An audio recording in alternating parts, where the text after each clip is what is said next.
Buenas tardes. Bueno, me van a disculpar un poco ahí, un poco de gripe, más bien creí que se me iba a complicar un poquillo más.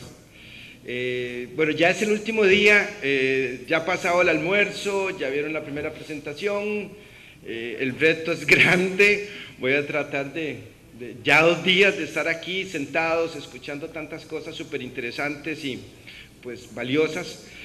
Vamos a ver cómo planteamos el tema de tal forma de poderlo realmente enrolar con lo que ya han tratado y salirnos un poquito de la parte esquemática de los estándares contables, que es la materia en cuestión en la reunión de hoy, y tratar de presentar algunas hipótesis de qué es lo que realmente ha sucedido y qué cosas colaterales afectan la adecuada implementación de los marcos normativos, incluso tomando en cuenta lo reciente de las normas de información, bueno, las normas contables para el sector público que están pasando por ese proceso de implementación, y algunos que ya lo hicieron, pero que no es estable, ¿verdad?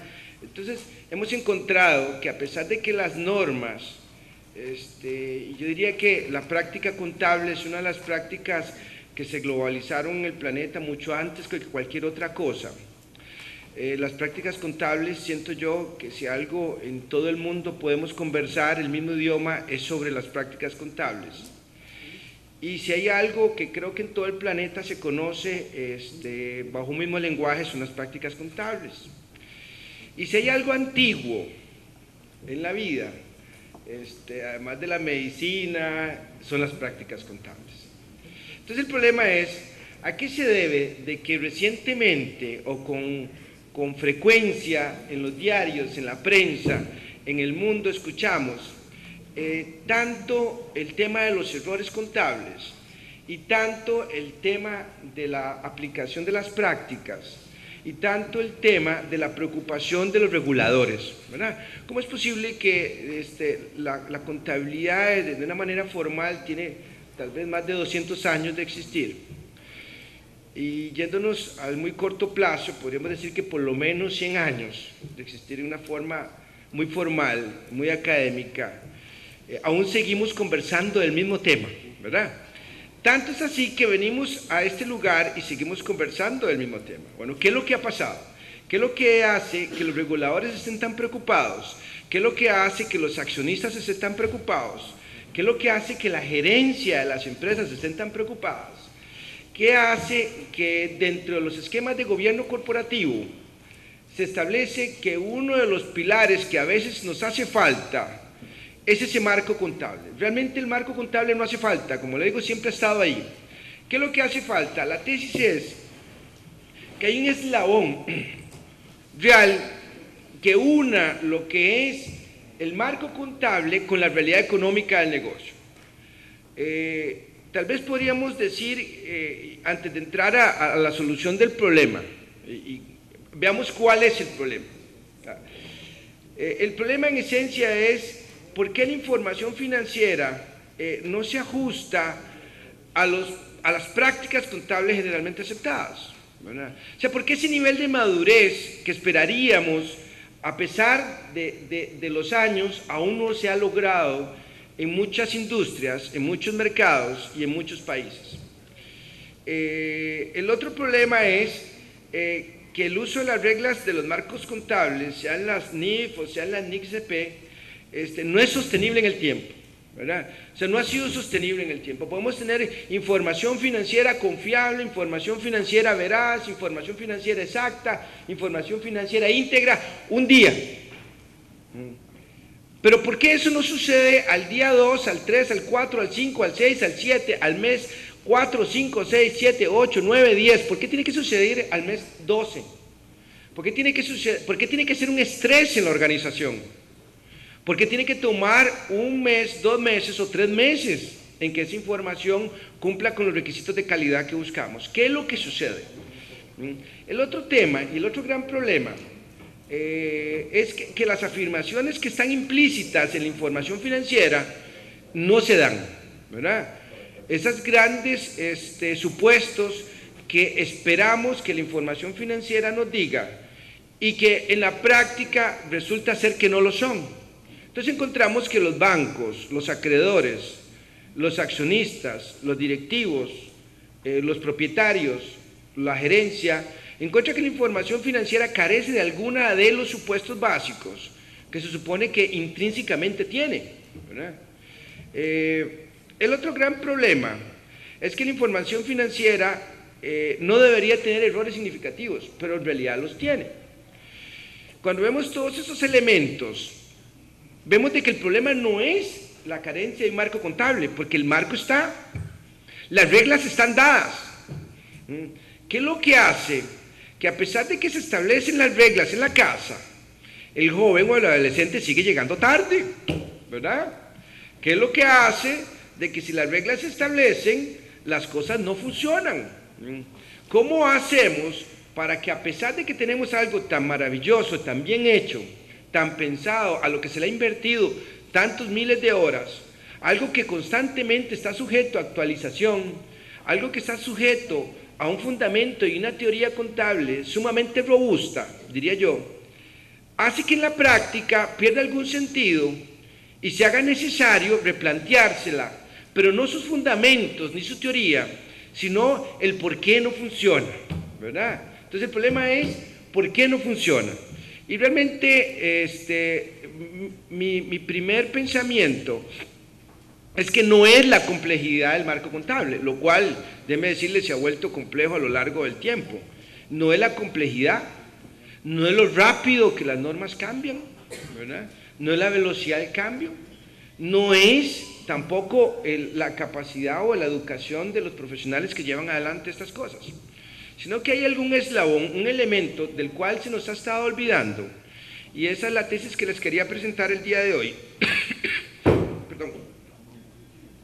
Y es la necesidad de que exista la posibilidad de que no salgan bien las cosas, es decir, de que sabiendo de que existen problemas y de que esas afirmaciones que están implícitas en la información financiera no se dan, lo que nos hace falta es complementar el proceso de implementación con un modelo más robusto. El consenso que se ha llegado a nivel internacional, después de mucho pensamiento, en especial después de la crisis de principios del año 2000, terminando alrededor del año 2002 con la emisión de una serie de leyes y normativas. Muchísimas gracias.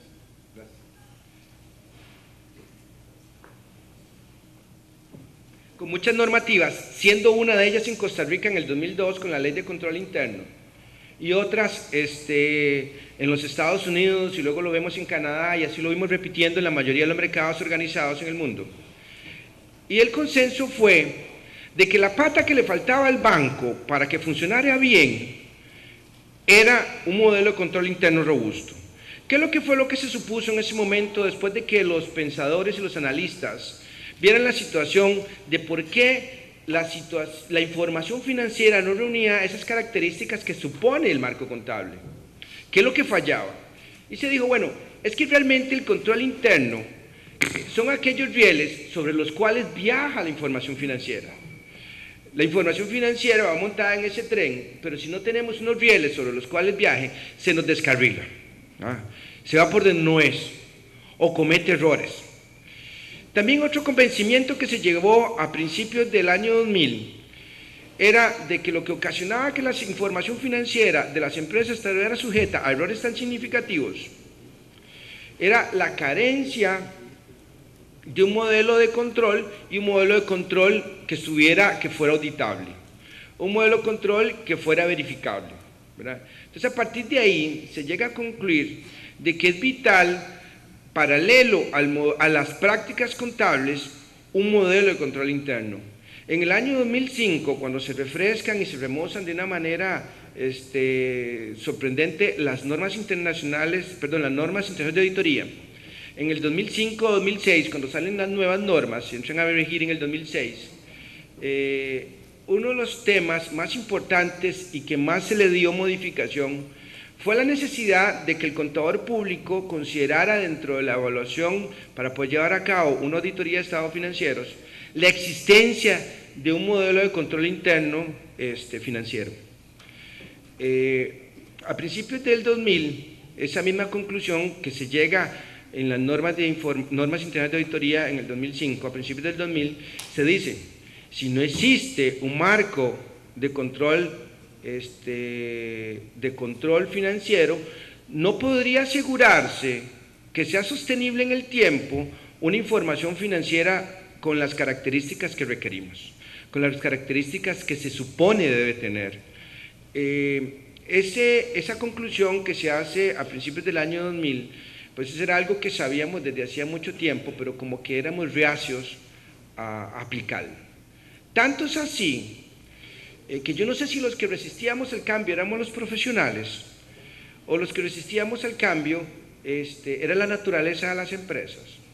Como que le habíamos dado más importancia a la funcionalidad de las cosas y que las cosas trabajaran y que generáramos la factura, no importa que no tuviera el proceso de calidad para generar esa información necesaria. Lo importante es que las cosas se hicieran en un tiempo más corto y que se hicieran, no tanto que tuviera o estuviera revestido de un modelo de calidad que asegurara ciertas características sobre la información. Esas conclusiones se llegan al año 2000 y a partir de ese momento se dice, y en la mayoría de los países, debido a la gran resistencia que teníamos los profesionales y que teníamos los responsables de implementar y hacer funcionar los marcos de información financiera, a través de leyes se obliga al profesional y se obliga a las empresas a implementar modelos de control interno que le den esas características a la información financiera que se van a generar en la empresa, ¿verdad? O sea, era tanta la resistencia que tenemos o que hemos tenido que entonces no es sino por medio de leyes que se empieza a obligar al profesional a adoptar estos consensos a los cuales se llega de manera internacional. Uno de los consensos que se llegan a finales de los 90 y principios del 2000 fue de que el control interno en sí persigue en esencia tres objetivos tal y como los planteaba el modelo COSO, pero también como lo planteaba otros modelos de control que se conocían. Y se hablaba de que los objetivos que perseguía la organización, algunos de esos objetivos eran operativos, que se reconocen como operacionales. Otros se relacionan en cumplimiento para todo lo que es el marco regulatorio. Y otros son los que se relacionan para tener información financiera confiable. Entonces, teniendo en mente que existían tres motivos por los cuales existir el control interno, se decide a partir del año 2000 que es indispensable, digo, en algunos países incluso ha sido adoptado por ley, en Costa Rica para el sector estatal del Estado también, se establece por ley que debe adoptarse un modelo de control interno para los controles financieros, de una manera obligatoria, utilizando un modelo que sea auditable y utilizando un modelo que sea integral. Entonces la tesis que se sostuvo, y eso es muy importante, es que por más que sigamos haciendo normas contables, por más que las normas contables sigan siendo cada vez mejores, o cada vez sostenidas en una filosofía y en una teoría contable más robusta, seguir dándose las fallas en la hora de generar la información financiera. Entonces, estamos como redundando en un problema. Y en ese momento, en el año 2000, se llega al convencimiento, yo creo que fue de las pocas cosas en que el mundo se puso de acuerdo en un problema, y es de que no es de otra manera que implementando un marco de control interno financiero como podemos resolver el llegar a tener información financiera con las características que se requieren. Ese modelo de control debe de alguna forma tratar de reducir de los riesgos de que los supuestos que están implícitos en la información financiera no se den. En la información financiera hay una serie de supuestos y esos supuestos no los podemos dar como solo supuestos. El riesgo es que no se den. Siendo así, debemos de hacer algo para que ese riesgo se reduzca. Algunas de las debilidades tal vez más significativas que se han encontrado en las encuestas que hemos cruzado en la organización nuestra Las tres más significativas es que no se identifican controles relevantes para los flujos de transacciones significativas. Es decir, esa es una de las carencias que encontramos más frecuente en las empresas, ¿verdad? No está la identificación de los controles financieros que están diseñados para reducir esos riesgos que ya sabemos están presentes en la información financiera. Oye, si no sabemos, si no implementamos la medicina para curar el problema, pues no se va a curar solo, ¿verdad? El siguiente más común problema que encontramos es que se definen procesos en lugar de controles. Y eso se dio mucho por la importancia que se le daba a la funcionalidad de las cosas y al tiempo en que se necesitaba que se tuvieran los resultados. Lo importante era que se tuviera la producción, o lo importante era que se tuviera la factura o el pedido o la orden de compra colocada o el reporte generado, y no tanto la calidad y los riesgos que estaban ahí implícitos estuvieran o no cubiertos. Esos eran los dos primeros. Y el tercero, que las actividades de control identificadas no estaban cubriendo realmente los riesgos de errores significativos en la información financiera. Obviamente, lo que estábamos haciendo no lo estábamos haciendo bien, ¿verdad? En algunos países todavía lo seguimos haciendo mal, y por eso es que la gerencia sigue teniendo una gran turbulencia en su escritorio alrededor de la información financiera. Cuando hay que mandar la información al acreedor, pues hay que dedicarle a eso un periodo de semanas o meses para asegurar que esa información tenga las características que debe tener. Se la cree, ¿verdad? Le empieza a hacer todo tipo de cuestionamientos y le hace una lista de preguntas a la información financiera. Y una vez que le hace esa lista de preguntas a la información financiera, dice: sí, está buena, ahora sí, tomemos decisiones. Pero sin antes no haber pasado esa gran lista de preguntas, él no confía de pleno en la información financiera.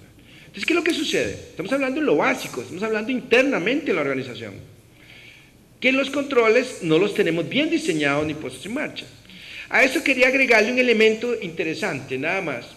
La última encuesta de fraude que se corrió en el año 2013 nos dice que el 80% de las personas encuestadas respondieron a la pregunta de que si cometerían un fraude si tuvieran la oportunidad, como que sí, ¿verdad? Entonces,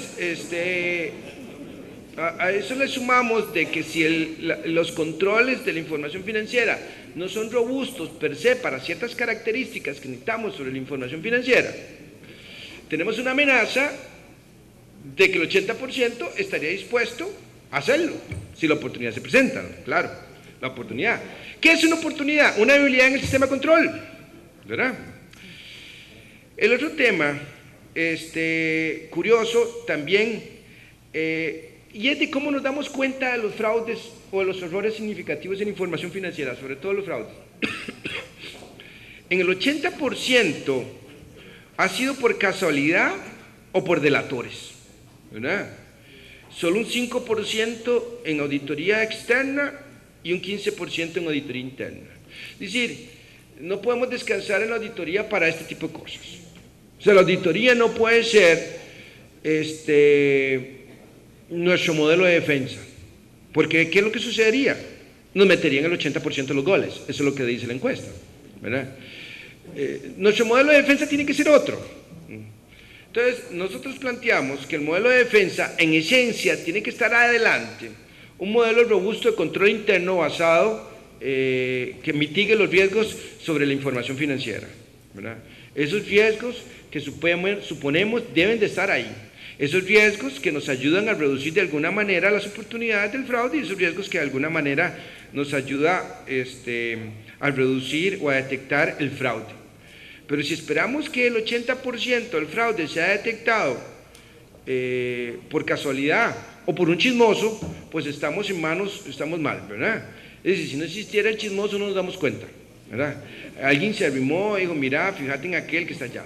Recientemente, la semana pasada, justo el viernes, nos presentaban un caso que les ayudáramos en una investigación, y en esencia fue por un compañero, y por dicha digo yo que existe la envidia y todas esas cosas, ¿verdad?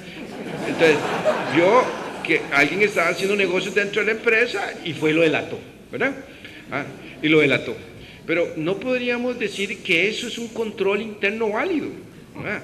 Pues es un jugador más, pero no puede ser un control interno válido que haya un delator para poder vivir con eso como lo más importante. Tenemos que tener adelante un modelo de control interno robusto. Atrasito de eso, sí podemos tener a los chismosos y a los delatores, pero adelante deberíamos de tener un modelo de control interno financiero robusto. Aun cuando se habla de que los modelos de control ideales deberían de cubrir los controles operativos financieros y de cumplimiento. Lo básico son los controles financieros. Si no logramos cubrir lo básico, el eslabón más débil que tenemos en la cadena, ¿para qué nos esforzamos tanto en los otros como son los operativos? Lo primero es reducir los riesgos sobre la información financiera o los riesgos relacionados con los controles financieros, que empezar a trabajar en otro tipo de controles. Y el desgaste que yo observo en las empresas es muy alto, donde encontramos donde hay más participación del tiempo en poder reducir riesgos de temas de operativos que los riesgos sobre la información financiera, ¿verdad? Y sigo yendo a las juntas, a los comités de auditoría y sacan aquella lista de cotejo y hacen 200 preguntas a la información y al final dicen, sí, es cierto. Bueno, más o menos, tampoco, pero más o menos, ¿verdad? Hablemos sobre ella, ¿verdad? Algo tal vez le encuentre. Pero eso no puede suceder, porque realmente no estamos dudando de la persona, sino lo que estamos dudando es de la calidad de los controles que están ahí. Pero el problema es que hay un riesgo que se materializa y ese riesgo lo tenemos que reducir. O sea, es decir, el contador público hoy en día tiene que convertirse en realidad en dos sentidos, siento yo. Uno, tiene que ser realmente, y eso es la expectativa que se tiene de él tiene que verse y sentirse como un arquitecto del control interno. Y lo que se espera a partir del año 2000, y así está tan establecido en la ley de control interno en Costa Rica como en la ley Sarbanes-Oxley en los Estados Unidos, o la ley de control interno en Canadá, o la ley de control interno en Japón, es que el contador público sea, entre otras cosas, no solo un especialista en las normas de información financiera o en las NIC-SP, sino que también sea un especialista, un arquitecto del control interno.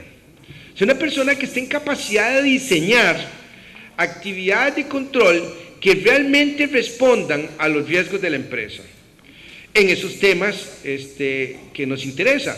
Porque uno de los elementos de los tres más frecuentes, uno de los tres errores más frecuentes que encontramos en las empresas a nivel mundial es que las actividades de control no responden a los riesgos sobre la información financiera. Bueno, estamos perdiendo el tiempo, ¿verdad?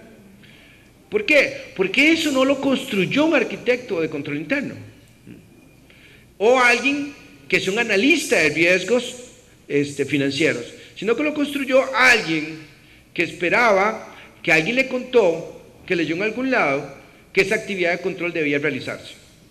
Pero no pensando en que si esa actividad de control realmente estaba reduciendo el riesgo al cual está enfrentado esa partida o esa transacción, ¿verdad?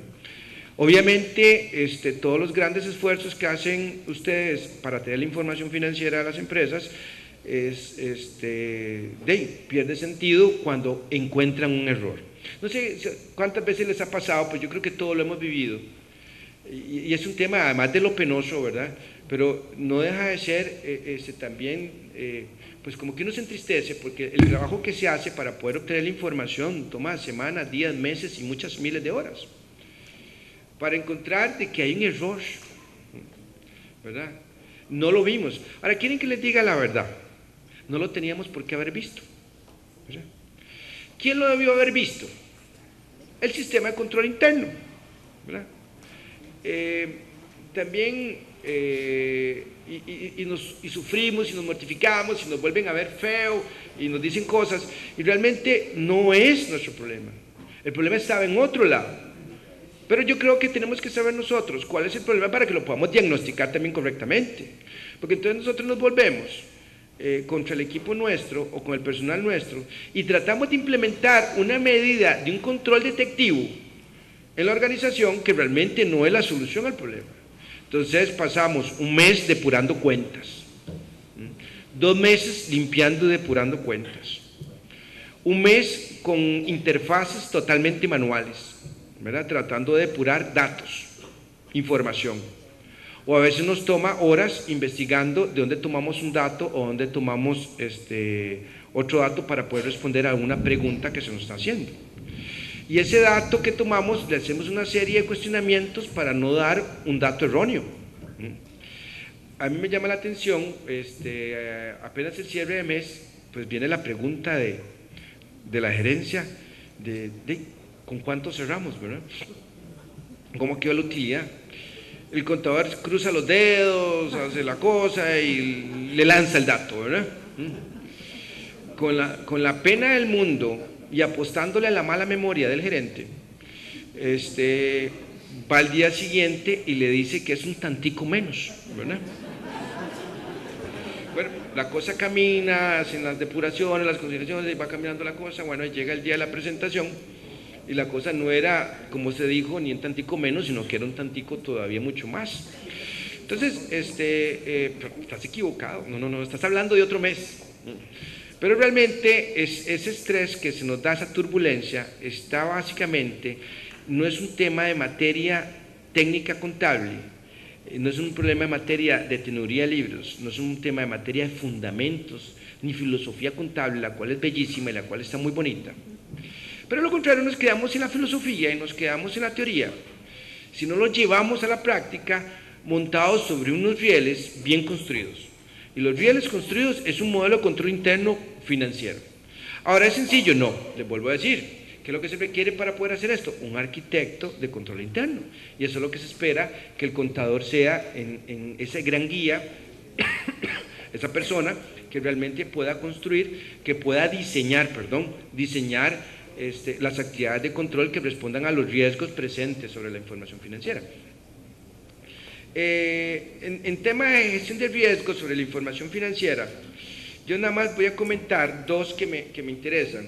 El primero son las prácticas de gobierno claras incorporadas en la estructura organizacional. Es decir, es necesario que se incremente, y estos han sido consensos, que se incremente la vigilancia, la interacción y la comunicación con los comités de riesgo o con la junta directiva en relación a la información financiera, ¿verdad? Es decir, la presencia y la vigilancia constante sobre la información financiera ha demostrado que es un control o mejora la cultura en la organización hacia tener información financiera de mayor calidad, y eso hace, y lo que hace es promover la filosofía de que tengamos un diseño, un sistema de control interno más robusto. Documentar y comunicar los roles y responsabilidades. Los problemas en las organizaciones desde el punto de vista de gobierno es que no se sabe, bueno, sabemos qué pasó, pero no sabemos quién fue, o no sabemos culpa de quién fue, entonces no sabemos con quién conversar el tema. El consenso que se ha tomado es que a partir de ahora, esto lo tenemos que tomar como un tema personal. El riesgo es un tema personal. Ya dejó de ser, esto es culpa de todos, ¿verdad? La única forma de enfrentar ese problema es enfrentando con un modelo donde se cree roles y responsabilidades claros. Entonces podemos identificar quién es el responsable de esa actividad crítica, de ese riesgo crítico, y quién es el que vamos a tener atajando esos tiros a marco, ¿verdad? ¿Cuál va a ser nuestra estructura de control y cuál va a ser nuestro modelo de defensa? El modelo que hemos planteado es un modelo que reúne estas características, y es un modelo donde nosotros decimos de que debemos de establecer en la primera línea, en la línea delantera, una línea muy robusta, una línea muy grande. Esa línea la va a encabezar la gerencia. Esto es muy importante, porque también tenemos en los partidos los jugadores y tenemos los árbitros. A veces la gerencia se nos sale del partido y se nos quiere convertir en un árbitro, ¿verdad? Entonces es aquella persona que de alguna manera, o la junta directiva, de alguna manera quisiera participar, pero arbitrando. Eso es tarjeta roja, amarilla, lo hiciste mal, etc. Realmente el planteamiento nuestro es que tenemos que tener una primera línea de defensa donde está la gerencia con todas las demás áreas funcionales, con un modelo de control interno financiero implementado. Es decir, no dependemos de la contabilidad para que esto funcione. El modelo de control interno tiene que depender de cada una de las áreas funcionales. Los gestores de riesgos de controles financieros son cada uno los responsables de las áreas funcionales, dígase tesorería, dígase finanzas, dígase cuentas por cobrar, dígase compras, dígase producción, dígase bodegas, dígase almacenamiento, dígase despacho, dígase transporte, dígase, etc. Todas las áreas funcionales son gestores de riesgos y ellos gestionan los riesgos que se relacionan para su área, para las transacciones que manejan. Y esa va a ser nuestra primera línea de defensa. La segunda línea, vamos a tener al responsable de estos riesgos, alguien que tenga un rol importante, le llamamos de perrito guardián, ¿verdad? Así le dice mi hijo. Entonces, es aquel que de alguna forma pasa ladrando cada vez que ve que viene un error, ¿verdad? Alguien que está vigilante, alguien que está diciendo que el riesgo A o el riesgo B está subiendo o está creciendo. Alguien que esté monitoreando los riesgos. Entonces necesitamos una persona, un eslabón que esté haciendo dos roles. Uno, asesorando en el diseño de los controles, y dos, que esté haciendo la función de perro guardián, ¿verdad? Que esté avisando. El monitoreo del control interno es la segunda línea más importante que tenemos y debe implementarse. Es decir, no podemos depender de que la información financiera o el proceso de cierre y generación de información financiera es un proceso lineal, es un proceso transparente, es un proceso muy rápido, pero asume que se dieron todas las actividades anteriores, es decir, la primera línea de defensa funcionó, ¿verdad? Y no estamos sustentados en solo controles de detección, sino que funcionó la primera línea de defensa. De lo contrario, el área de monitoreo está avisando constantemente que algo, o hay un riesgo o hay un error que se está materializando o se podría materializar, a no ser que se haga un cambio inmediato en un proceso. Ejemplo, planillas, ¿verdad? Que si realmente se detecta de que hay un riesgo sobre la integridad de esa información, porque el proceso es manual, si sabemos que el proceso es manual, que todo el proceso de cálculo de la planilla es manual, y todo el proceso de cálculo y pago de la planilla es manual, y es un proceso importante o es un monto significativo y sabemos de que el proceso es manual, pues hombre, el riesgo está ahí. Bueno, alguien detectó el riesgo y construyó actividades de control en relación a ese riesgo. Diga que el riesgo sea la exactitud del cálculo de la planilla. Pues alguien tiene que estar monitoreando de que esos riesgos se están de alguna manera reduciendo con la aplicación real de los controles que se diseñaron. O ese arquitecto del control interno está ahí haciendo y sugiriendo cambios. Entonces son dos roles de esa segunda línea, de alguien que esté de alguna manera monitoreando, haciendo el rol de perro guardián, y tres, que esté dando asesoría para las mejorías en el diseño del control interno. Y tenemos un último jugador en el partido, en este tipo de partidos.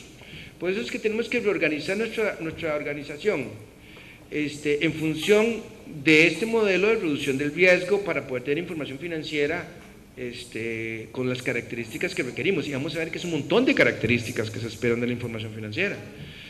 Algunos creen que es algo sencillo, realmente no, es complejo. La tarea es compleja y los riesgos por eso es que son muchos y por eso es que es tan difícil jugar ese partido. Y por eso ocupamos una estructura de defensa tan complicada. El último jugador usualmente es la auditoría interna. La recomendación no es que sea la auditoría interna, realmente la auditoría interna tiene que estar muy atrás y va a ser el último jugador en este partido y es el que le va a estar avisando a las líneas de adelante, en este caso a las líneas de monitoreo de controles o a la gerencia general sobre alguna flaqueza que estemos pasando. Pero no podemos depender de la auditoría interna para reducir ese riesgo, porque ¿qué es lo que sucede si dependemos de la auditoría interna para reducir ese riesgo? Solo vamos a atajar el 15% de los goles, ¿verdad? Eso es lo que nos dice las encuestas de fraude. Bueno, esta es la estructura que recomendamos desde el punto de vista para jugar el partido. Y los árbitros. Bueno, número uno, el auditor interno ya debe dejar de pensar que es un árbitro y está participando en el partido, ¿verdad? ¿Quiénes son los únicos que deberíamos de considerar árbitros en este modelo de juego? La auditoría externa y los reguladores, ¿verdad? Son los únicos dos que pueden jugar de arbitraje de árbitros o pueden arbitrar en este partido. De ahí en adelante, el resto del equipo estamos en la cancha. Y la única forma en que podemos realmente reducir estos riesgos a un nivel aceptable. ¿Cuáles son los riesgos? ¿Cuál es el problema de esto? El problema de esto es que le dimos tanto valor a la información financiera. La información financiera sirve para tanto, es tanto lo que esperamos de ella, que las entidades gastan, invierten en ella sumas de dinero impresionantes. Los sistemas transaccionales, creo, para información financiera, y casi que me aventuro a decirlo, son los más caros, los más costosos. Los procesos de implementación de los modelos de control interno financiero son de los más caros y los más costosos. Los modelos o los sistemas informáticos más frecuentes y de mayor venta en el mundo son los financieros. Y los más costosos también. ¿Y por qué invertirle tanto dinero desde el punto de vista de tecnología, desde el punto de vista de gente, desde el punto de vista de procesos, a la información financiera? Porque los riesgos o lo que esperamos de ella es mucho. Se habla de que algunas de las cosas, y no entra en detalle porque yo sé que este es el campo de especialidad de ustedes y lo vieron ya en otras charlas, esperamos que como mínimo la información financiera sea exacta. Es que hay un concepto básico que se nos olvida, de que no podemos de ninguna manera poder decir de que el dato hoy es 3, mañana es 4 y pasado mañana puede ser 5. Bueno, deme 3 meses y yo se lo doy, ¿verdad? O sea, hay un tema de oportunidad también. El otro tema es la integridad. Vea, si algo presumimos es que la información financiera es íntegra, vea todo lo que le pedimos de la información financiera. Por eso es que es tan serio el problema y por eso es que la solución es compleja, aun cuando es una única solución y algunos no hemos estado de acuerdo en esa solución. Y les vuelvo a decir, si hubo un consenso en el mundo a principios del año 2000, fue de que la panacea de los problemas era tener un marco integrado de control interno para los controles de información financiera. Básicamente, en algunos lados todavía se seguían resistiendo y por eso fue llevado a nivel de ley y fue llevado a nivel de ley penal en la mayoría de las entidades en bolsas de comercio. Si un accionista algo espera de los datos que obtiene, lo mínimo que espera es que la información sea íntegra. No puede ser que la información que se lee en partes, o es que le faltaba un pedazo, o ups, ¿verdad? Siempre hay un ups. Puede ser, es que depende cómo lo veamos. Es que yo creo que, bueno, depende. Si lo sumamos con lo otro, yo creo que es diferente. Ese tipo de confusión no puede existir. El otro tema es la existencia, es decir, si algo presumimos como cierto, es que el dato que ahí se dice es cierto. Si yo digo que existen en bancos una cantidad X, es que esa cantidad es, no es más, no es menos, esa es. Perdón, esa cantidad existe, es real, no es ficticia. Y si tengo una suma por cobrar, esa es. Y en esos términos y con esas garantías y con esos probables flujos de pago. Evaluación. Y la evaluación entramos ya a temas tal vez un poquito más finos. Pero lo que yo digo es que como mínimo debe asegurar la información financiera. Lo básico elemental que yo encuentro que es un gran problema que lo tengamos son los compromisos de exactitud, oportunidad, integridad y existencia sobre la información. Y eso solo lo podemos solventar con controles internos financieros. Y eso fue un consenso. ¿Verdad? Podemos seguir luchando contra eso, pero esa es la única forma. ¿Verdad? La evaluación, la presentación, son conceptos sí ya más técnicos y de juicio al implementar las normas contables. Y yo casi que me animo a pensar de que los grandes problemas no han estado ahí. No recuerdo haber visto grandísimos problemas en las organizaciones ahí, ¿verdad?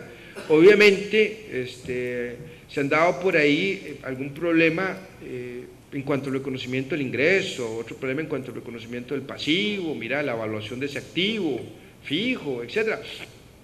Un posible incobrable, la bola mágica no nos funcionó, tratamos de adivinar cuánto era el posible incobrable o el valor de realización de esa inversión, etc. Pero no ha sido como regla general ahí donde hemos fallado. Eso no ha sido el gran problema, ¿verdad?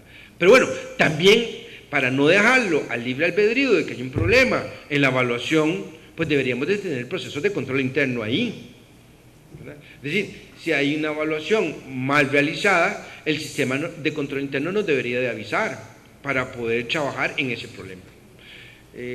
Los controles para los temas de evaluación y presentación son un poco más sofisticados.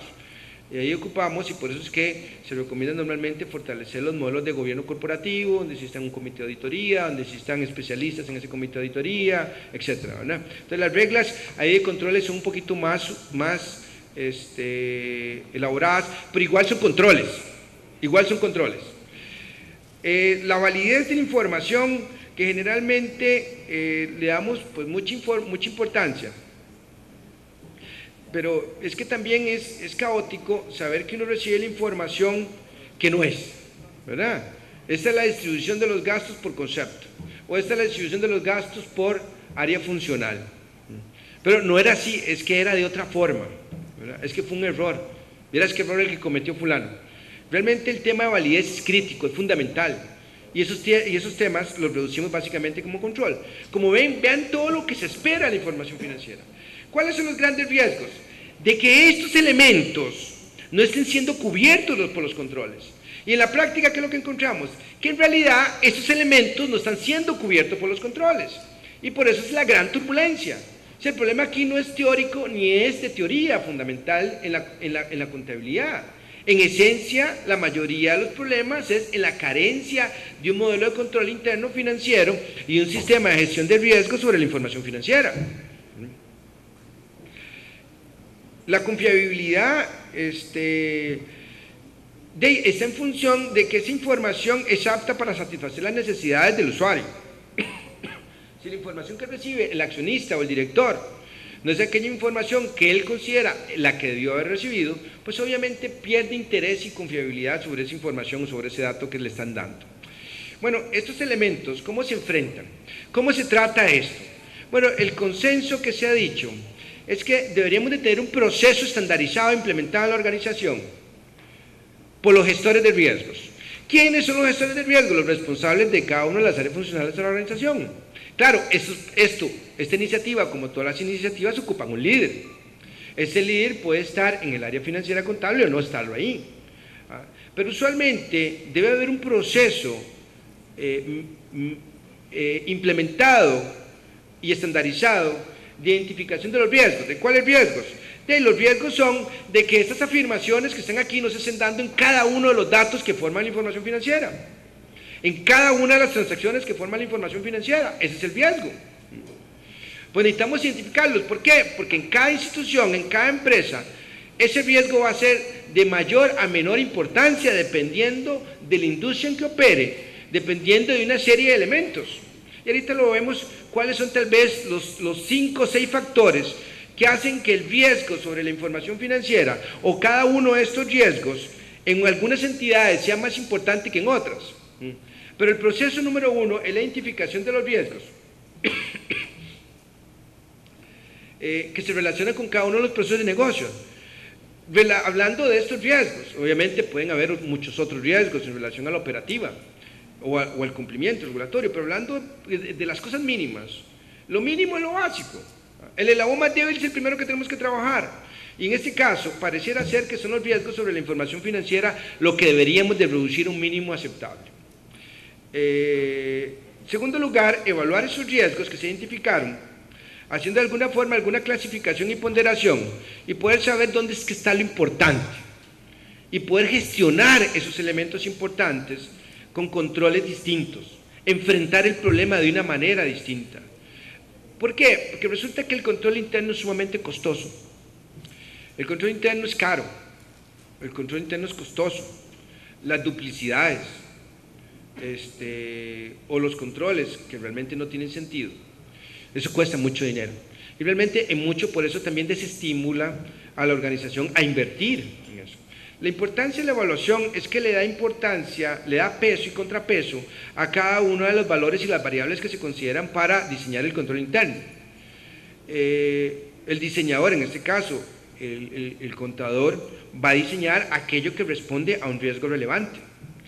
Donde ese riesgo no sea relevante, no hay que ir a perder el tiempo. Vean, me ha pasado en los últimos años, sobre todo para la implementación de la NIC SP, que tal vez es el proceso más reciente que he estado que se ha estado enfrentando, y he visto una lucha y un desgaste en temas muy por debajo del umbral de materialidad, o que a simples ojos no es relevante en términos generales para la organización.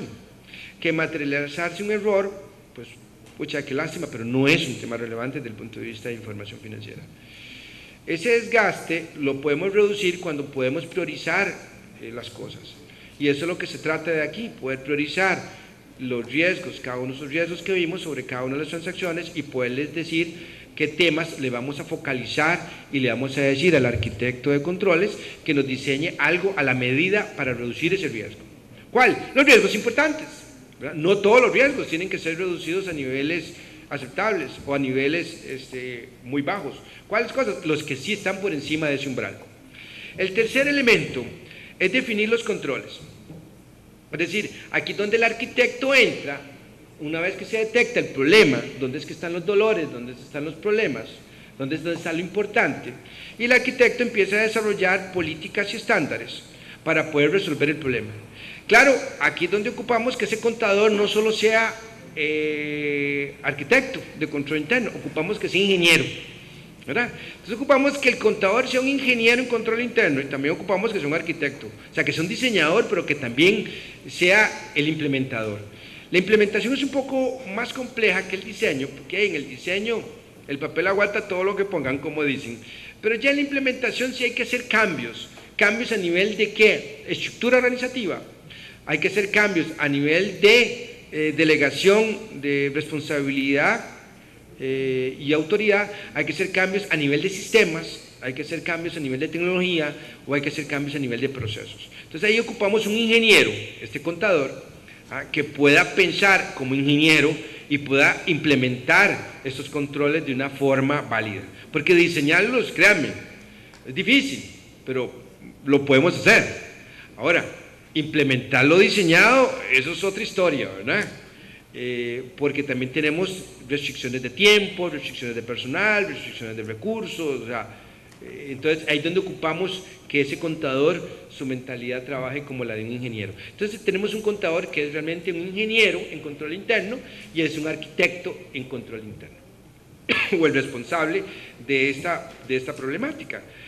Nosotros siempre resaltamos que debemos de terminar con una definición de roles y responsabilidades en este tercer paso, porque si no convertimos en personal el tema del control interno, eso va a seguir siendo culpa de todos y responsabilidad de todos. Aquí tiene que estar claramente establecida una matriz RACI, una matriz de delegación de autoridad y responsabilidad clara. El inventario de riesgos que identificamos en la fase número 1, se tiene que asignar un responsable a cada uno de esos riesgos y a un responsable con nombres y apellidos de ejecutar o no el control que se diseñó. Aquí el tema ya es personal, se tiene que saber exactamente qué control falló y quién tenía que velar por ese control.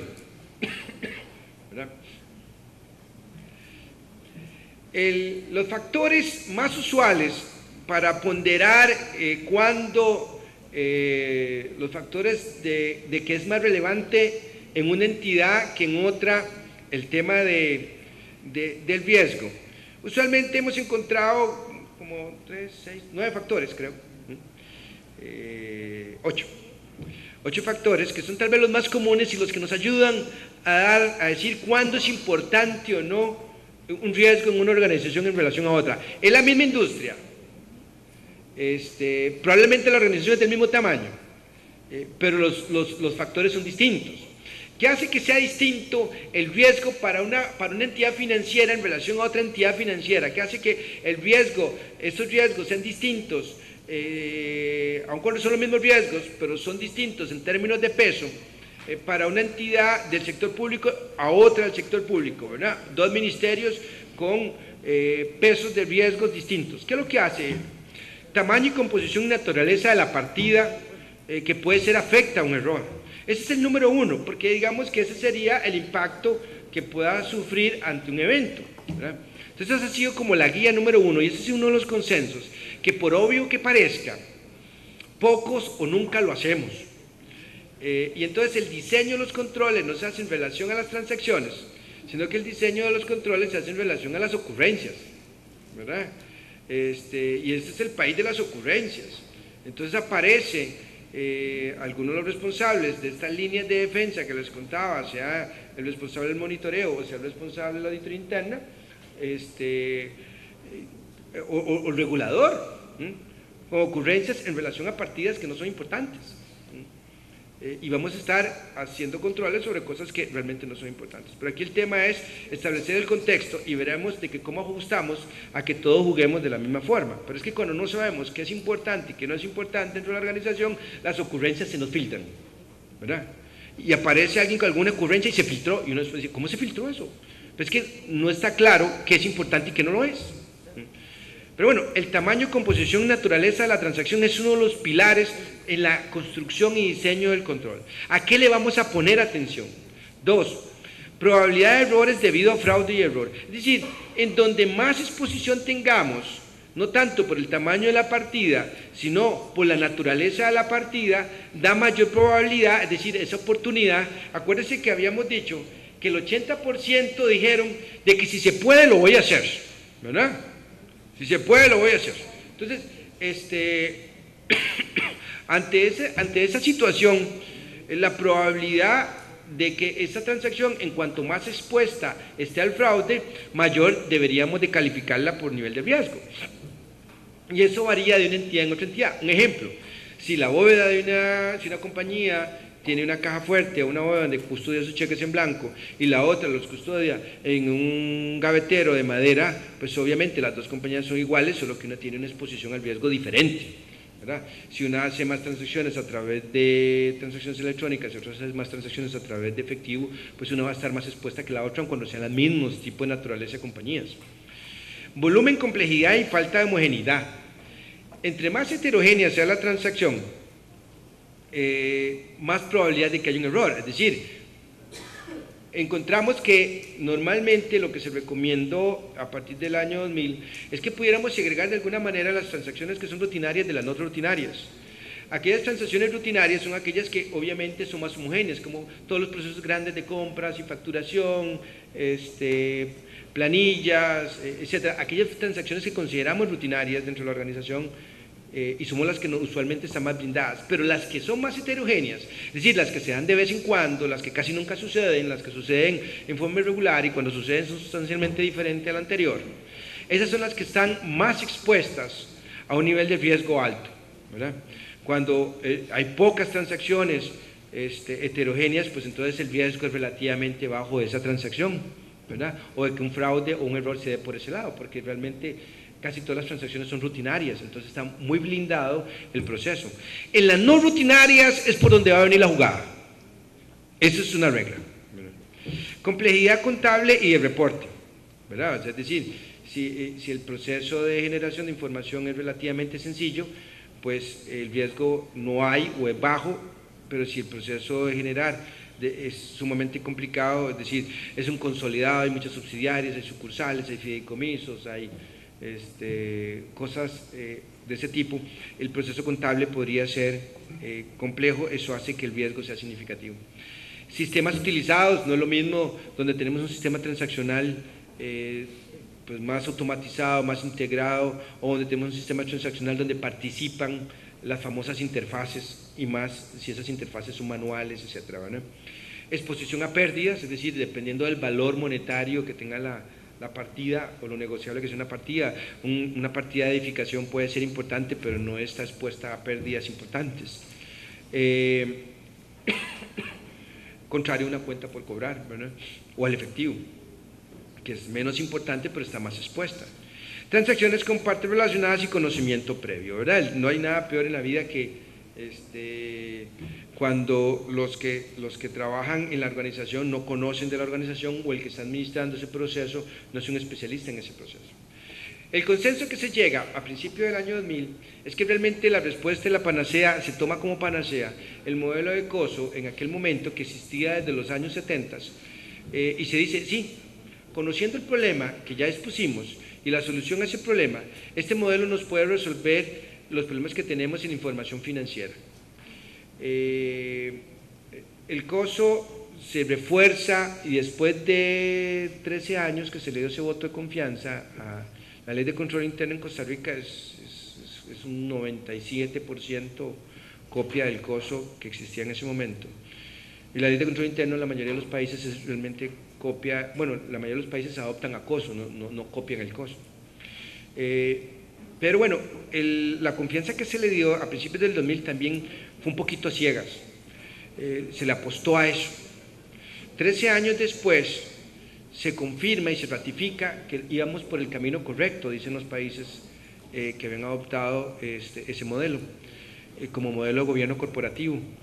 Ese modelo en el 2013, debido a que se le apuesta y se confirma que realmente era lo que estaba funcionando y había hecho cambiar a las organizaciones en mucho, la crisis del año 2008-2009 nos hizo también reflexionar de que había algunos pequeños ajustes que hacer a los modelos de control interno, pero igual se confirma y se ratifica la confianza en el modelo de COSO como panacea a los problemas. En algunos países inclusive se llegó a establecer de que para que la información financiera realmente demostrara que cubría esos objetivos que ahí hablamos, esos 9 objetivos o 7 objetivos, en algún lado dicen que son 5, en algún lado los han reducido ya a 3, pero bueno, esos objetivos mínimos sobre la información financiera, era indispensable que hubiera no solo una auditoría de los estados financieros, sino que se hiciera una auditoría del control interno. En algunos países se olvidó de la auditoría financiera tal y como la conocemos y se llegó al extremo, digamos que el extremo, yo no digo que coincido o no, pero digamos para llegar a un extremo, de que realmente para llegar a tener fe en la información financiera se creó algo que se llamaron las auditorías, la auditoría mixta, que hace que yo dé una opinión sobre la información financiera basada en una auditoría del control interno. O sea, para que vean la confianza que se le ha llegado a dar en los mercados más organizados del mundo al control interno. Y que no es una ocurrencia mía, ¿verdad? Por eso hago tanta referencia a que realmente es un consenso mundial y en las bolsas más organizadas ese ha sido el consenso. Y la forma de proteger, no a los acreedores, créanme, la forma de proteger a los accionistas, a los directores de las empresas. ¿Qué es lo que nos hace COSO? Proporciona una garantía razonable al logro de los objetivos de reporte de la información financiera. Es decir, COSO hay un consenso que se llegó y que se coincidió. Y es que COSO prácticamente dice, si usted hace lo que yo le digo que usted tiene que hacer, le doy casi una garantía del 99% de que no va a haber errores significativos en esa información financiera. Pero haga lo que yo le digo y verá que no van a haber errores. Aún así, han habido países como los nuestros en que no los hemos adoptado de una forma tan generalizada. Pero esa ha sido la promesa que ha hecho COSO y esa ha sido la creencia en que los países han ido creyendo y lo han ido adoptando. Propicia una estructura organizacional alineada al control financiero y las prácticas contables. Fortalece la lucha contra el fraude, promueve un ambiente de ética en la organización, permite crear una estructura de gobierno eficiente, facilita la gestión de riesgos y permite establecer mecanismos de comunicación y manejo de información. Entre otras cosas, provee claridad en el diseño y evaluación de los controles financieros. Establece controles sobre la tecnología de la información, que era algo que se nos había olvidado y lo habíamos dejado un poquito ahí, de que si el dato venía de la computadora era cierto, ¿verdad? Entonces había como un supuesto ahí medio raro, ¿verdad?, de que había una mano invisible, de que aseguraba de que la información financiera que era generada a través del computador, esa información financiera era totalmente cierta, ¿verdad? No sé dónde salió esa idea, pero esa idea, créame, se llegó a creer a ciegas, y los contadores en particular llegamos a creer eso a ciegas, ¿verdad? De hecho, este fraude que les comentaba yo, de que estuvimos la semana pasada, es hecho por personales del área informática. En el pasado no se les veía a ellos mucho involucrados en esos temas, pero bueno, por los temas de seguridad y una serie de cosas, hoy en día lo vemos con mayor frecuencia. Por eso es que se incorpora el elemento de los controles sobre la tecnología como un elemento importante. Facilita el cumplimiento normativo y proporciona los lineamientos para atraer, desarrollar, mantener personal competente. Ese último elemento no voy a entrar en detalles, pero es un pilar fundamental de la metodología, de que nos dice de que la gente sigue siendo lo más importante en el modelo.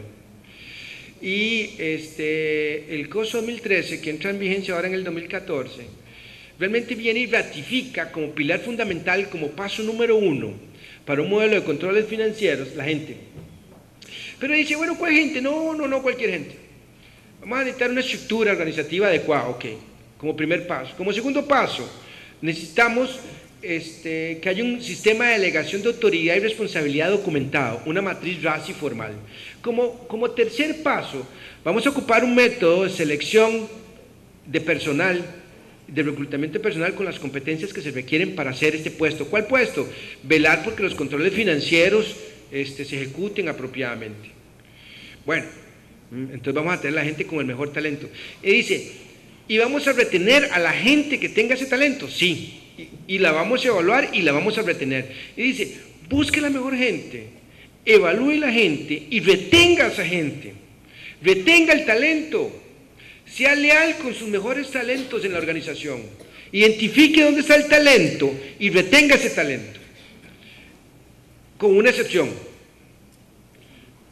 Aquellas personas que no tengan compromiso. El talento per se es importantísimo, pero el compromiso lo es más. Entonces nos dice, busque el talento, retenga el talento, evalúe el talento, pero no lo haga para aquellos que no tengan el compromiso, ¿verdad? Entonces aquí se ocupa dos cosas, talento y compromiso. Eso es muy importante en las organizaciones nuestras. Hoy en día eso parece trillado porque es algo que yo creo que ya conocemos de muchos años atrás, pero sin embargo en las organizaciones hoy en día vemos de que el tema de lealtad de la persona con la empresa y de la empresa con la persona, como que eso ha cambiado mucho, ¿verdad?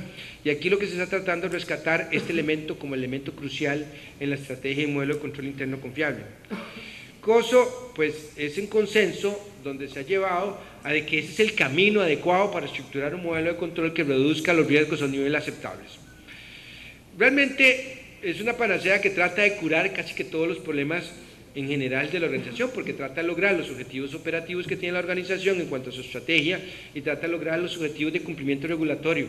Pero en el medio se encontró de que también sirve para lograr reducir los riesgos sobre la información financiera. Es decir, curarnos aquellos temas que considerábamos como básicos y como en muchos países y en muchas empresas todavía creen que es un tema ya superado.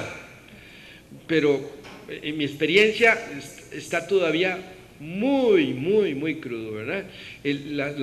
Como les decía, las encuestas nos siguen diciendo, las actividades de control no responden a los riesgos, pues hay un problema de diseño. Ahora, cuando las actividades de control sí responden a los riesgos, la implementación está mal hecha. O tres, la implementación está bien hecha, pero no se hace de una manera constante y madura, ¿verdad? Sino que se hace de vez en cuando. Debido a ese pilar de que existe un tercer elemento de que el reporte financiero COSO nos permite, por eso es que por ahí los países decidieron que el COSO podría ser la respuesta y se adoptó como respuesta a este modelo de toda esta problemática que tenemos sobre la información financiera. ¿Cómo hacer de que esa información financiera tenga sus niveles de calidad que queremos? COSO básicamente, este nuevo modelo, sin entrar en verlo en otra oportunidad tal vez, básicamente nos plantea tal vez los 5 componentes que conocíamos, solamente que le hizo algunos cambios y dijo, bueno, realmente son 85 puntos que deben ser llevados en forma simultánea, todos. Porque ¿qué es lo que había sucedido? Venía sucediendo, es que en las organizaciones, y tal vez ustedes se pueden autoevaluar, en las organizaciones algunos tomaban parte del marco y las adoptaban a su mejor conveniencia. Entonces decía, bueno, mira, yo en lo que son, digamos, actividades de control, soy robusto. Eso de ambiente de control y gestión de riesgos no me interesa, ¿verdad? La receta funciona si se usan todos esos ingredientes. Desde el punto número 1 hasta el punto número 17. Son 85 atributos, desde el atributo 1 hasta el atributo 85. Son consecutivos y se deben de cumplir todos. No es por partes, como algunos hemos tratado. Entonces dicen, no, metamos una unidad de monitoreo en el punto 17, digamos, que tengamos una auditoría interna, pero es una auditoría interna muy débil porque le hace falta todo el sistema de defensa que debe estar adelante, ¿verdad? Aquí en el COSO hay algunos elementos muy importantes desde el punto de vista de la organización financiera, pero no vamos a entrar en detalle, además de que el tiempo se nos fue. Pero desde el punto de vista de ambiente y control, es lo que les decía, de que el ambiente y control que nos lleva es decir, oiga, hombre, asegúrese de que la Junta Directiva sea un fiscalizador de la información financiera y que lo vean como importante y que hay riesgos. Hágala consciente de los riesgos que hay y de que debe establecer un modelo de control que reduzca sus riesgos. 2, desarrolle una estructura organizativa adecuada para su empresa. Los problemas de organización son uno de los que en mayor medida permiten la confusión y permiten que se den los errores. 3, busque la gente, busque la mejor gente, busque talento, retenga el talento, determine las competencias que se ocupan para llevar a cabo el puesto y retenga a esa gente. Entonces nos vuelve a llevar tal vez a lo básico, que tal vez, bueno, no puedo hablar por sus organizaciones, hablemos de que esto sucede en otro país. Pues hay otro país en donde resulta que le dan más importancia a la tecnología y con frecuencia me toca ver de que resulta que ante cualquier problema hay que ir a comprar un software, ¿verdad? Ante cualquier problema hay que ir a reparar la aplicación. Ante cualquier problema, mira, es que hay que comprar un data warehouse, mira, hay que hacer un ERP diferente, no, mira, aquí ocupamos un CRM, mira, aquí lo que ocupamos es un modelo de ABC Costing o alguna otra cosita por allá, de administración de proyectos, etc. Y realmente todas las soluciones están ahí, o si no, a lo contrario, nos vamos al tema, no, aquí lo que falta son políticas y procedimientos. Lo que hay que hacer aquí es un procedimiento de cómo parquearse. Entonces, vamos a hacer un procedimiento que aquí hay que parquear en reversa, ¿verdad? Entonces empezamos a escribir el procedimiento de cómo parquear en reversa, ¿verdad? Entonces, digo, es en otro país, pero bueno, ellos dicen que la tecnología es lo número uno y es a lo que más le invierten, créanme. Número 2, y yo es donde digo que los vendedores de software son increíbles, son impresionantes. Han logrado convencer a la gente de ese país de que todos los problemas se resuelven con tecnología. Yo digo que son impresionantes, o con hardware, ¿verdad? No es que su servidor es muy lento, usted ponga un servidor más rápido y resuelve eso, no, métale más memoria. Realmente, y encontramos y COSO, ¿qué es lo que nos dice COSO? Dice, no está ahí la cosa.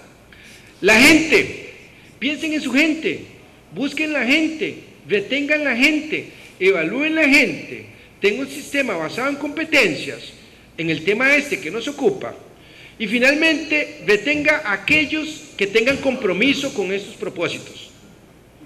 Porque el control interno tiene un supuesto básico fundamental. Tiene 3. 1, que la gente es honesta. 2, que no hay colusión. Y 3, de que las personas actuamos y nos comportamos de la misma manera todos los días y tenemos un gran compromiso con la organización. Eso es un supuesto que tiene el control interno. Cada vez que ustedes se sientan a desarrollar un procedimiento, ese procedimiento tiene sentido asumiendo de que no va a haber colusión, asumiendo que la persona que lo va a ejecutar con compromiso y va a asumir que la persona es honesta. Oiga, son supuestos grandes, ¿verdad? Déjeme decirle que gracias a esos supuestos sucede lo que sucede, ¿verdad? Las cosas salen mal. Entonces, por eso es que COSO ha regresado a lo básico. Dice, el área suya de recursos humanos es lo más importante. La gente es lo más importante. Piense en la gente, retome el tema gente, trabaje en la gente, inviértale, tenga un plan de comunicación, ¿verdad? Y educación y crea una nueva cultura. Bueno, eso viene más adelante.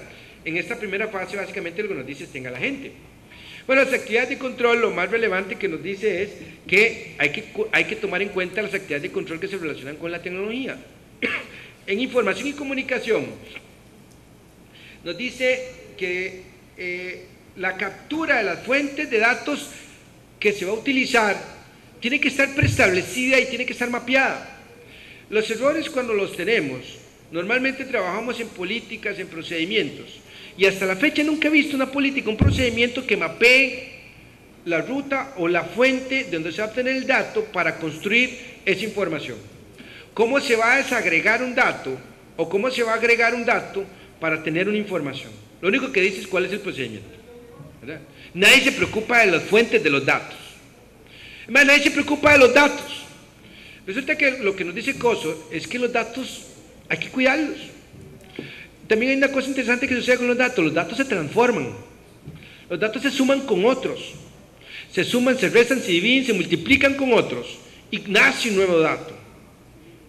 El dato también hay que protegerlo.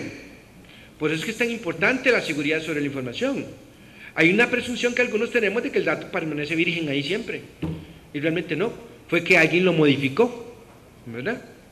Decimos, ¿cómo lo modificó? Sí, lo modificó. Y es que nadie había pensado que los datos se pueden modificar. Claro que los datos se pueden modificar. Pero no pensamos en los datos. O la fuente captura el dato. ¿Verdad? Hay muchos tipos de datos. ¿De dónde lo quiere? Queremos las ventas bajo este detalle, bajo ese otro detalle, bajo ese otro detalle, bajo este detalle. ¿Cuál dato es el que se quiere? Entonces, Coso nos dice que tenemos que ser muy claros en cuanto a las fuentes de captura de los datos internos que vamos a utilizar para generar ese reporte. Pero no solo el control, sino el dato que queremos proteger. Hay que protegerlo. Y también nos habla, desde el punto de vista, eso desde el punto de vista de información, pero desde el punto de vista de comunicación, se nos olvida que las personas necesitamos mucha comunicación. Y hoy en día, donde cada vez hay más canales de comunicación, pareciera ser que nos hablamos más, pero nos hablamos menos, nos escribimos más. A veces ni siquiera nos escribimos más, pero digamos que nos hablamos menos y nos escribimos más. Los problemas de la comunicación, a pesar de que existen cada vez más medios de comunicación, los problemas de la comunicación hoy en día son mayores, ¿verdad? Lo que Coso nos trae y nos ratifica, nos confirma, es que la entidad debe tener un plan de comunicación del control interno. Muchas de los errores se dan porque la persona que tenía que saber esa nueva rutina o esa rutina no lo supo nunca. La información no baja, la información no se mueve. ¿Qué es lo que se ocupa? Planes de comunicación. Se nos olvida que tiene que existir un sistema de comunicación y difusión de la información, de las rutinas, de los procedimientos. Los escribimos, los guardamos y por allá se quedaron. Se modifican. Por eso es algo que es muy distinto lo que piensa la Junta Directiva y los entes de gobierno de lo que sucede. Y muchas veces se preguntan por qué. Había un dicho por ahí, algo así, ¿verdad? Que es que distinto lo que piensa el que maneja el carruaje del burro, ¿verdad? El burro quiere una cosa y el que maneja el carruaje quiere otra cosa, ¿verdad? Entonces, tendemos a irnos para lados diferentes. El burro creyó que era para la izquierda y realmente queríamos ir a la derecha. Entonces, lo que sucede en las organizaciones es que hay un problema de comunicación. Y Coso lo que nos dice, tienes que tener un plan de comunicación. Volvamos a la comunicación. Creamos en la comunicación. Tienen que haber sistemas formales de comunicación. Tiene que haber pizarras de comunicación, sistemas de difusión para asegurar que no se dan errores o disonancia en la comunicación. Hace algunos días, semanas, me acuerdo que fui a una organización bien grande, pero bien grande, y pregunté sobre todo, bueno, parte del trabajo eran los documentos, y me dijeron que están en el intranet, ¿verdad? Bueno, perfecto. ¿Y dónde está el intranet? Bueno, déjame llamar a alguien de TI. Entonces llamaron a alguien de TI para que nos diera la ruta de cómo llegar al intranet. De verdad esta persona él estaba convencido de que solo el hecho de que existiera un intranet ya estaba resuelto el problema, y dos, de que los documentos estuvieran colgando en un intranet ya el problema estaba más que solucionado, ¿verdad? O sea, básicamente las visitas a las intranet eran cero, nadie sabía ni siquiera la ruta para llegar al intranet. No es un lugar que se visite, no es un lugar interesante, ni se visita, ni se conoce, ni hay por qué lo ver. Tiene que haber un plan de comunicación por eso. No solo el mecanismo de comunicación, por eso digo yo que los vendedores de software son geniales, son impresionantes.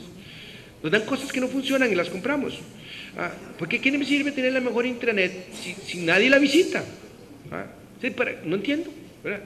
El plan de comunicación no solo es que existan los documentos, porque muchas veces los contadores lo que queremos es que existan los documentos y ya está, ellos van y se comunicarán solos. No, tiene que haber un plan de comunicación. La comunicación incluye varias cosas. Uno, la educación. Tiene que haber métodos de inducción y comunicación. Tiene que haber métodos de capacitación sobre cada cambio, sobre cada norma. La capacitación y la inducción es vital, es fundamental. Y dos, la publicidad de los documentos. Tiene que haber un modelo, un método especializado por especialistas, especializado y diseñado por quien lo sabe, un especialista en comunicación, de cómo hacer llegar esa información a cada una de las personas. De lo contrario, verán que la encuesta de seguridad de los últimos 15 años que hemos corrido en Latinoamérica sigue siendo el número uno, el empleado, el que más comete errores en la seguridad. Y la segregación de funciones también, pero bueno, digamos que el eslabón más problemático sigue siendo el empleado. ¿Por qué? Porque resulta ser que él no es consciente de los temas de seguridad ni la importancia de la seguridad, aun cuando existen las mejores políticas de seguridad, más los mejores equipos, las mejores políticas, etcétera, pero él no está consciente de la importancia. Hay un problema de comunicación en esa organización, ¿verdad? Entonces, pero hay que trabajarlo. Eso es lo que nos dice COSO. Bueno, antes de que me bajen de aquí, desde el punto de vista de monitoreo, el elemento relevante que está aquí, que es lo que yo les decía, el jugador que está al final, muy atrás, es la auditoría interna, pero está jugando. Todavía me encuentro con personal de auditoría interna que siente que está fuera del partido y que es un árbitro, ¿verdad? Que es un árbitro. Entonces vemos aquí el auditor interno que está sacándole tarjetas rojas a los compañeros del trabajo, ¿verdad? Amarillas, eso no se hace, eso es jugada prohibida, eso es ilegal. Hágalo otra vez y lo sacamos, ¿verdad? Realmente el auditor interno tiene un rol dentro de la organización y eso es lo que establece COSO. El área de monitoreo tiene un rol. Hay una estructura, pero hay roles. Entonces está la estructura adelante, ¿verdad? Donde tenemos toda la organización trabajando en el control interno con estos 5 componentes que hablamos hace un ratico. Entonces tenemos una organización adelante que parte de un análisis de riesgos, que trabaja sobre las partidas, desarrolla un sistema de control interno que se relacione con riesgos, tiene un sistema de información y de captura de los datos y tiene un sistema que asegura la calidad de los datos y tiene finalmente un plan de comunicación y difusión. Y muy atrás tiene el auditor interno, de alguna forma tratando de parar, como dijimos en las encuestas, solo el 15% de los tiros a marco, ¿verdad? Y ahí sí vamos a tener a alguien más asertivo.